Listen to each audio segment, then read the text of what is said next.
बादशाह अकबर एक सुबह उठते ही अपनी दाढ़ी खुजलाते हुए बोले, अरे कोई है। तुरंत एक सेवक हाजिर हुआ।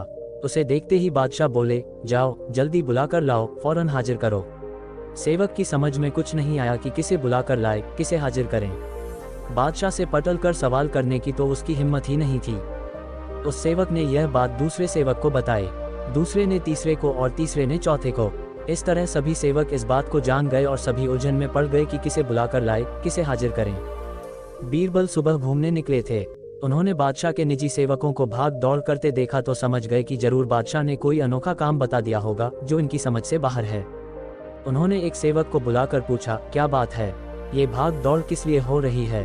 सेवक ने बीरबल को सारी बात बताई। महाराज हमारी रक्षा करें, हम समझ नहीं पा रहे हैं कि किसे बुलाना है।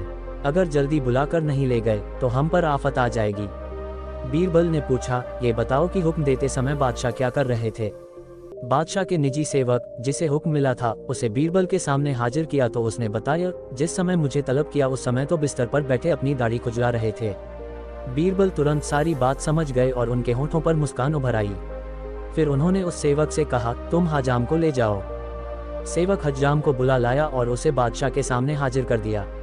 बादशाह सोचने लगे, मैंने इससे ये तो बताया ही नहीं था कि किसे बुलाकर लाना है, फिर यह हजाम को लेकर कैसे हाजिर हो गया।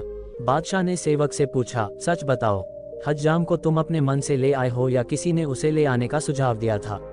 सेवक घबरा गया, लेकिन बताए बिना भी तो छुटकारा नहीं था। बोला, बीरबल ने सुझाव दिया था, जहां पनाह। बादशाह बीरबल की बुद्धि पर खुश हो गया।